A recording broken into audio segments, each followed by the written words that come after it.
The Walk to End Alzheimer's is this Saturday on Maui and then on November 9th here on Oahu. Now, there is no cure for the disease afflicting about 30,000 people in Hawaii right now.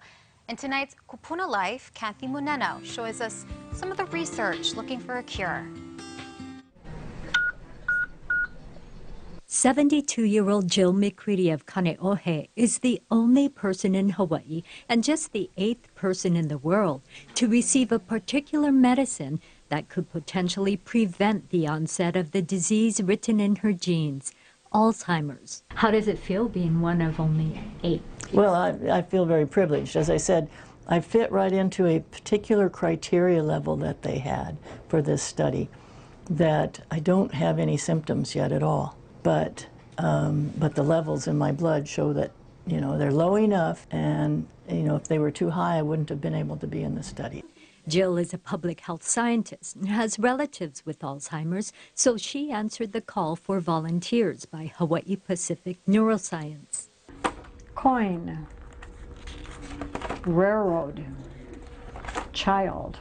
71-year-old Mary Blomgren of Kailua came to Hawaii Pacific Neuroscience after fainting about 3 years ago. She's now one of several hundred patients in the world in a different Alzheimer's study. I worked at the Mayo Clinic, and that's also a lot of research. I guess I just am very interested in that. So there was no hesitation whatsoever. Absolutely, I'll put my hand up, I volunteer. Even though sometimes it's a little on the rough side, but, Rough because of side effects and having to get the medication through IV infusion here every other week for 2 years. The research that she's participating is looking at reducing one of the abnormal protein formation in the brain, which is called the amyloid protein. The amyloid is an abnormal protein that build up outside the brain cells in the brain. We see that a lot in the Alzheimer's patient. Okay, have you look, follow my finger and touch my finger with your finger, touch your nose. The research that Jill is involved is in IV medication, just a one-time dose, aimed at preventing the buildup of another abnormal protein in the brain called the tau protein, but this protein is actually inside the brain cells. Have you do this for me, just checking your coordination. And these are just 2 of more than 30 research studies Hawaii Pacific Neuroscience is working on in partnership with global leaders in medicine. We're very excited, we're very pleased that some of the people who are pioneering these treatments at Mayo Clinic, at Cleveland, at Harvard, they're willing to work with our local patients. Dr. Liao and his wife opened Hawaii Pacific Neuroscience 10 years ago. Part of it is the Memory Disorder Center.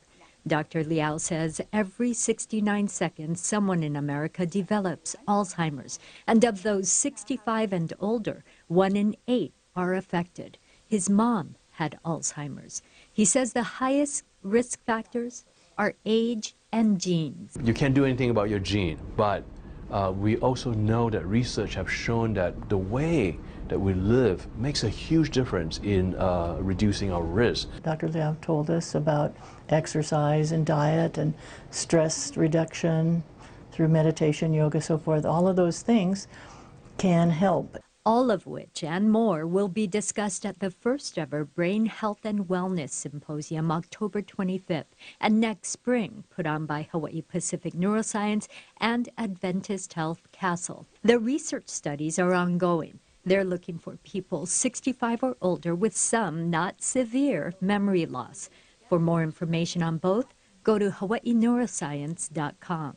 I'm hoping to find a cure in my lifetime, but if not, I'm hoping to at least contribute to the science and understanding. For Kupuna Life, Kathy Muneno, KHON2 News. Finding a cure is so important, and you have a personal connection to it. Both my grandparents, so I think there's a lot of people out there watching who either, you know me, or know someone who knows someone, or maybe it's your own family. A few degrees of separation.